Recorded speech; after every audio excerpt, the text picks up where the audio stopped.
Je veux pas subir cette intervention. Parce que nous ne l'avons encore jamais faite? Non, parce que je peux pas perdre ce bébé. Pour sauver le bébé qu'elle porte, cette mère aveugle refuse même l'aide des meilleurs médecins du monde. Même quand on la prévient, sans opération, les chances de survie du bébé sont infimes et il peut rester avec de lourds dégâts neurologiques.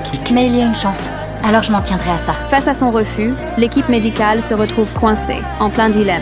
Mais la docteure Robbins ne lâche rien. Elle garde l'équipe mobilisée et répète encore et encore avec un crâne de simulation, comme en entraînement de guerre. Et puis surtout, pourquoi s'entraîner si la patiente n'a pas consenti à l'intervention? On devrait pas plutôt être en train de parler à Vida pour lui expliquer les conséquences sur l'enfant si on ne fait pas l'opération? On n'a pas essayé de convaincre qui que ce soit de faire quoi que ce soit. Sauf que la remise en question d'un interne lui donne, sans le vouloir, une idée brillante. Elle comprend que le problème, ce n'est pas de convaincre, c'est la façon de parler. Robbins retourne voir Vida, mais cette fois, elle ne balance ni chiffres, ni menaces, ni statistiques. Elle lui parle d'une collègue qui, elle aussi, vit avec une très faible vision et elle lui apporte un cadeau particulier. Alors, ceci est une impression 3D du visage de votre fille faite à partir de l'échographie de ce matin. Et ceci est une IRM du cerveau de votre bébé.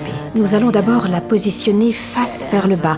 Ploierons le fil de platine dans la malformation. Elle pourrait avoir une issue merveilleuse. Et cette issue, c'est la vie. Cette empathie, ce respect, finissent par toucher Vida. L'opération commence. Tension maximale. Et tout doit être fait en 20 minutes. Premier obstacle. Le fœtus n'est pas bien placé. Les médecins mettent un temps fou à le repositionner. Chaque seconde compte pour 2 vies. Mais le pire arrive. Au moment clé où ils doivent poser les bobines, le fœtus bouge, à peine. Et ce minuscule mouvement peut être fatal. La moindre dérive, et la bobine se décale, avec des conséquences irréversibles. Alors que tout le monde panique, la chirurgienne Robbins, elle, reste d'un calme glaçant. Arrêtez tout de suite. Le bébé bouge un peu, donc je vais lui administrer une autre dose de paralytique. Peut-on décaler l'échographie pour visualiser la cuisse du bébé? Très très doucement parce qu'il y a une aiguille plantée à l'arrière de la tête de cet enfant. Calme-toi, petite fille, calme. Il ne reste plus que 5 minutes. Tout le monde a le cœur dans la gorge. Et enfin, à la toute dernière seconde du compte à rebours, les bobines sont posées au millimètre et l'aiguille ressort sans accrocher. Quand l'échographie post-op apparaît sur l'écran géant, tout le monde reste scotché. Oh, c'est incroyable. La malformation a disparu. Non, elle n'a pas disparu. Elle est réparée.